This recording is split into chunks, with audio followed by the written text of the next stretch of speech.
হারামজাদা, তুমি যদি আমাকে সময় না দিতে পারবে তাহলে বোম্বে আমাকে নিয়ে এসেছিলে কেন দেশ থেকে? ঝং মারতে নিয়ে এসেছিলে? ও সন্টুদা, আজকেও বাসে যাবে নি? না যাবনি, আর্জেন্ট কাজ দিয়েছে। মাথায় গেলে চলবে? আবে 10-11 দিন হয়ে গেছে বাসা যাওনু, বউ রেগে যাবে যা। তাহলে বউকে নিয়ে এসেছিলি কেন তুই যদি বাসায় না যাও? এই কমল, তুই বেশি জ্ঞান দিস না, আমার ব্যাপার সেটা আমি বুঝে নেবো। তুই কি বুঝবি?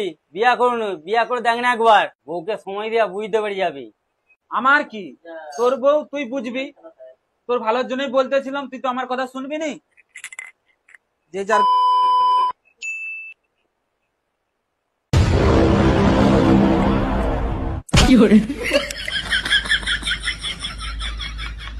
হারামজাদা, তুমি যদি আমাকে সময় না দিতে পারবে তাহলে বোম্বে আমাকে নিয়ে এসেছিলে কেন দেশ থেকে? ঝং মারতে নিয়ে এসেছিলে?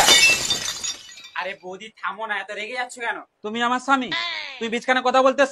তুমি আমার স্বামী? হ্যাঁ, কি ভেবেছো তুমি আমাকে? যাবো বলে কাজটা আর্জেন্ট বলে এই জন্য যেতে পারিনি। তোমার যদি কাজ আর্জেন্ট, তুমি মুদ খাচ্ছ কেন? হ্যাঁ, মুদ খাওয়ার সময় টাইম বেরিয়ে যাচ্ছে আর বাসা যাওয়ার সময় টাইম বেরায়নি। তুমি জানো তোমার জন্য আমার জীবনটা কি হচ্ছে?